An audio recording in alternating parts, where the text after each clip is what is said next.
Vis tik bėda įkas ar miega jėda. Nu gal į teisybės tą kalų Anikį. Mudvė išėjom iš kalbos visąką pubaks išmalduos. Ele žina, kaip žmonės saka.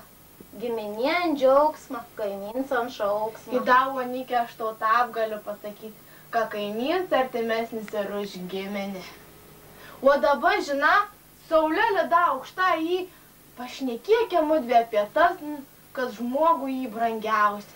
Apie numus, apie tėviškelę. Ele teisybę pasaka Marijonė. Tikra, ką brangiausia. Bet tu žiūrėk. Be.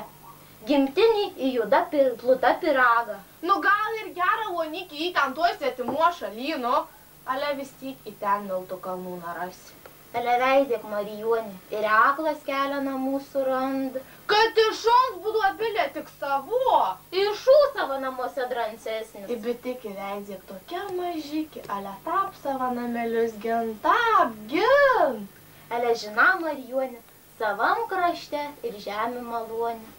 Savam krašte į saulelį švysiau švyt. Visur gera. Tiksle, visur gera. Ale savo žemelėje geriausia. Nu, tas iki susitiko Marijonė, tą gal dabar pasvajuokiam. Veizėk Marijonė, greita ateis pavasarė čiesas. Jėje, į laukus išesens ir vaks, į nuo šventą Jūzapą lydeką išplauks neršti. Į gervį išskris ir raistą perėti. O kylikį pargrįžusi ledus išspardys.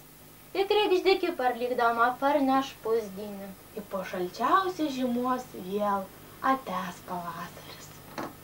Ele žina, Marijonė, nu aš tą negaliu. Nu ką dabar žinoti, nu kančius pavasaris mūsų lietuvelėje atneš. Jėje, imuntas rūpėsis, ką pakmuon krūtinės gub. Nu, ales tas didysis kaimys mum ramia gyvens vienas į kanales. Nu, aš tą negaliu, nu, mani nervas neišneš. Nu, pats biesas mus pats šauk. Nu, ta ko tu nori? Pati kiauliuma išadraska, į pati žvyk. Ele pats biesas kemsti, da kitus skandin. Ele, vat, sok, ratus sok, apie tą lietuvelę, kaip vištuk, varna apie vištuką. Ele žina, Marijonė, jie abijuosi tai baidys. Į ne tas drūckas muš, ele tas, kas atsilaika. O aš draugams iš rytų tą tap galėčiau pasakyti. Jei nesulaikė džirką užkarčių, tai jūdega įsikivena višlaikystę.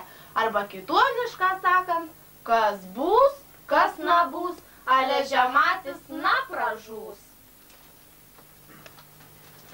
Dėkoju gražioms žemaitukėms iš Tauragės miesto. Aš noriu priminti Tauragės televizijos žiūrovams, kad jų šitas pokalbis buvo įrašytas į nepriklausomos Lietuvos radiją ir jo buvo transliuotas. Daugumas tauragiškių šitą jų pokalbį girdėjo. Ačiū Jums labai, ko geriausios sėkmės, neužmirškit gražios žemaitiškos tarmės ir lietuvių liaudies papročių ir folkloro. Dėkoju.